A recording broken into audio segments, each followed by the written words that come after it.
अब राजनीतिक सत्ता की बात करते हैं, जिसमें बिहार में चुनावी कलेश की स्पीड बढ़ती जा रही है। जैसे जैसे नॉमिनेशन की अंतिम तारीख करीब आ रही है, वैसे वैसे हर राजनीतिक दल से बगावत का पोस्टर रिलीज हो रहा है। फिलहाल बागियों के मामले में एनडीए में ज्यादा धमाके हो रहे हैं। बीजेपी ने अलीनगर सीट से युवा लोक गायिका मैथिली ठाकुर को टिकट दिया है, जिसको लेकर पार्टी में बगावत देखी जा रही है। विधानसभा क्षेत्र में पड़ने वाले पार्टी के 7 मंडल अध्यक्ष मैथिली के खिलाफ हो गए हैं।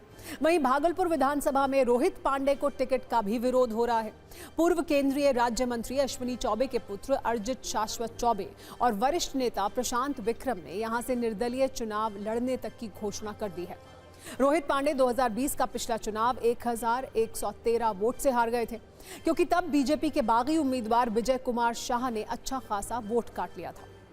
भागलपुर के गोपालपुर से विधायक गोपाल मंडल का टिकट कट गया है।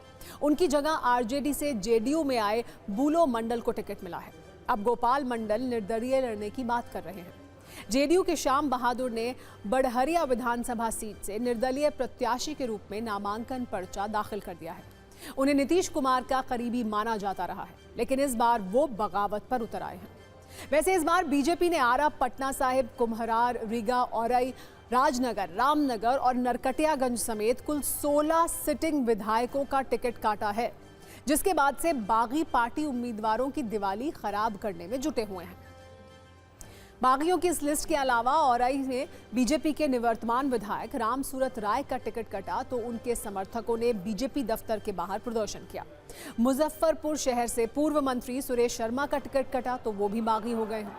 छपरा में भी बड़ा राजनीतिक उलटफेर देखने को मिला है। शहर की पूर्व मेयर राखी गुप्ता ने बीजेपी से नाराज होकर निर्दलीय मैदान में उतरने का ऐलान कर दिया है। बुधवार को उन्होंने निर्दलीय प्रत्याशी के रूप में अपना नामांकन पत्र दाखिल किया। गोपालगंज में बीजेपी ने उम्मीदवार बदला है। गोपालगंज सदर की सीट से विधायक कुसुम देवी का टिकट काटकर सुभाष सिंह को उम्मीदवार बनाया गया है। कल कुसुम देवी ने बगावती तेवर इख्तियार करते हुए चुनाव लड़ने का ऐलान कर दिया। वहीं पार्टी के पुराने स्थानीय नेता अनूप लाल श्रीवास्तव ने भी चुनाव लड़ने की घोषणा कर दी है। गोपालगंज के ही बरौली से टिकट काटने से मौजूदा विधायक राम प्रवेश राय ने बगावती तेवर दिखाए हैं। बांका लोकसभा क्षेत्र पर गौर करें तो बांका से बीजेपी की उपाध्यक्ष और पूर्व सांसद पुतुल कुमारी पार्टी से बगावत कर मैदान में उतर गई हैं। बिहार के महाराजगंज से बीजेपी एमएलसी सच्चिदानंद राय ने खुलेआम बीजेपी नेतृत्व को चुनौती दे दी है और महाराजगंज सीट से निर्दलीय चुनाव लड़ने का ऐलान भी कर दिया है। दिनारा से टिकट कटने पर पूर्व मंत्री जेडीयू नेता जय कुमार सिंह ने भी न सिर्फ इस्तीफा दिया बल्कि बगावती भी हो गए। इतना ही नहीं, बरबीघा से जेडीयू के निवर्तमान विधायक सुदर्शन का टिकट कटा तो उन्होंने भी बगावत कर दी है। कुछ नेताओं ने बगावत कर दी तो कुछ रोकर अपना गम दिखा रहे हैं। समस्तीपुर की मोरवा सीट से टिकट कटने के बाद एलजेपीआर के नेता अभय सिंह फूट फूट कर रोने लगे और इतने दुखी हो गए कि अब राजनीति से संन्यास लेने का ऐलान भी कर दिया है। हम संघर्ष करें, 30 साल का हम फिर चुनाव लड़े, ये मेरे बस में अब नहीं है। अब मैं संघर्ष से मुक्त होना चाहता हूँ। सभी साथियों को भी कहना चाहता हूँ कि इतने दिन में मुझसे जो गलती हुई होगी उसके लिए सब लोग मुझको क्षमा करेंगे। अब मैं आप लोगों को सेवा देने में नहीं सक्षम हूँ। मैं परेशान हो गया हूँ इस टिकट वाली व्यवस्था से। मैंने बार बार सब लोगों पर भरोसा किया, सभी दल पर भरोसा किया, निर्दलीय चुनाव लड़ के देखा। वैसे बगावत की इन खबरों के बीच आज कई बड़े नेताओं ने नॉमिनेशन भी किया। मुंगेर के तारापुर सीट से सम्राट चौधरी ने नॉमिनेशन किया। उनके साथ छत्तीसगढ़ के मुख्यमंत्री विष्णुदेव साय और केंद्रीय मंत्री ललन सिंह भी मौजूद थे। दानापुर से पूर्व सांसद रामकृपाल यादव ने भी पर्चा भरा। उनके नामांकन में यूपी के सीएम योगी आदित्यनाथ, गोवा के सीएम प्रमोद सावंत, छत्तीसगढ़ के सीएम विष्णुदेव साय, त्रिपुरा के सीएम माणिक साहा, ओडिशा के सीएम मोहन मांझी, केंद्रीय मंत्री प्रहलाद जोशी, मनसुख मंडाविया, वीरेंद्र कुमार, गजेंद्र सिंह शेखावत, अर्जुन राम मेघवाल, अनुराग ठाकुर, पवन कल्याण, राजेंद्र शुक्ला, मनोज तिवारी, बांसुरी स्वराज सब शामिल हुए। हालांकि इस नॉमिनेशन में तेज प्रताप यादव की सबसे ज्यादा चर्चा रही। उन्होंने वैशाली जिले के महुआ विधानसभा से नामांकन किया।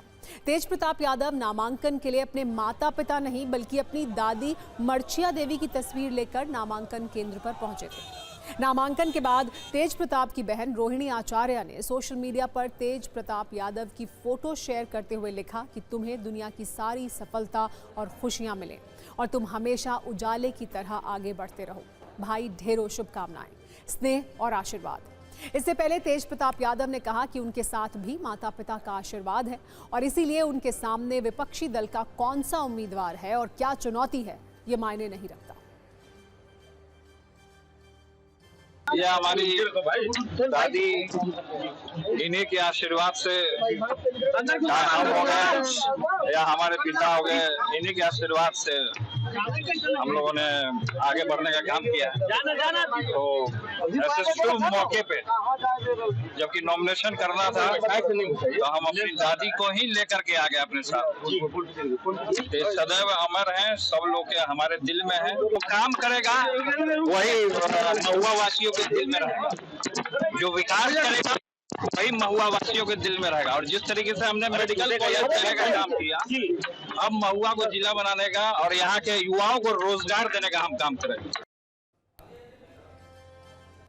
बगावत के बीच झड़प और हंगामे को भी पूरा स्पेस मिल रहा है। बेगूसराय के बछवाड़ा सीट पर नॉमिनेशन को लेकर बीजेपी और कांग्रेस के समर्थक भिड़ गए, जिसके बाद पुलिस ने लाठीचार्ज किया। दरअसल कांग्रेस प्रत्याशी शिव प्रकाश गरीबदास नामांकन करने पहुंचे तो एनडीए के प्रत्याशी खेल मंत्री सुरेंद्र मेहता भी पहुंच गए। इसके बाद दोनों ओर से समर्थक नारेबाजी करने लगे। शिव प्रकाश के समर्थक वोट चोर, गद्दी छोड़ के नारे लगाने लगे। माहौल तनावपूर्ण हो गया, जिसके बाद पुलिस ने अनुमंडल कार्यालय के गेट पर लाठीचार्ज कर दिया। भीड़ को मौके से खदेड़ा गया। इससे पहले कल पटना एयरपोर्ट पर उस वक्त हंगामा हो गया था जब कांग्रेस प्रदेश अध्यक्ष राजेश राम, प्रभारी कृष्णा अल्लवरू और शकील अहमद खान के स्वागत के दौरान कांग्रेसी आपस में ही भिड़ गए। दोनों पक्षों में मारपीट और धक्का मुक्की हुई, जिसमें शकील अहमद खान की कार क्षतिग्रस्त हो गई। कार्यकर्ताओं ने टिकट बिक्री और पुराने नेताओं की अनदेखी का आरोप लगाया। वैसे मारामारी तो टिकट के लिए भी होती है, लेकिन ऐसी नौबत नहीं आती। बगावत की खबरों के बीच महागठबंधन में सीटों को फाइनल करने की कोशिश जारी है। सीट शेयरिंग का पेच सुलझाने के लिए आज राहुल गांधी ने लालू प्रसाद यादव और मुकेश सहनी से बात की। वीआईपी प्रवक्ता सुनील कुमार ने जानकारी दी। उन्होंने दावा किया कि अभी बातचीत चल रही है, कोई फाइनल समझौता नहीं हो पाया है। आज मुकेश सहनी की प्रेस कॉन्फ्रेंस भी थी, लेकिन 3 बार प्रेस कॉन्फ्रेंस को रद्द करना पड़ा। पहले 12 बजे, फिर 4 बजे, फिर 6 बजे और अब तक ये प्रेस कॉन्फ्रेंस नहीं हो पाई है। राहुल गांधी जी ने खुद बात किया, मध्यस्थता कर रहे हैं और उनकी मध्यस्थता में हमें पूर्ण विश्वास है कि वो कर रहे हैं।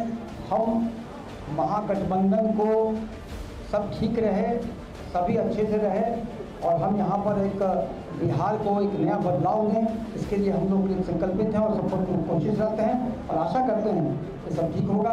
महागठबंधन आज जो महागठबंधन के अंदर राष्ट्रीय जनता दल और कांग्रेस के अंदर टिकट को लेकर, सीट को लेकर के आपसी खिंचातान चल रहा है, सिर फुटौल चल रहा है, ये इस बात को साबित करता है कि आगे भी इनका यही स्वभाव रहेगा। मुकेश सहनी जी के साथ अन्याय हो रहा है। मुकेश सहनी जी का जो सम्मान एनडीए में था और आज जिस तरह से उनको डगरा का बैगन बना करके फेंकने का प्रयास किया जा रहा है। काम बहुत अच्छी तरह चल रहा है, सिंबल बांटे जा रहे हैं और जिन जिन को नॉमिनेशंस भरनी है वो भर भी रहे हैं। प्रक्रिया चालू हो चुकी है। एक सीट पर अगर 10, 20, 30 लोग लड़ना चाहें तो जाहिर सी बात है टिकट तो एक को ही मिलेगा, तो कुछ लोग नाराज भी होते हैं।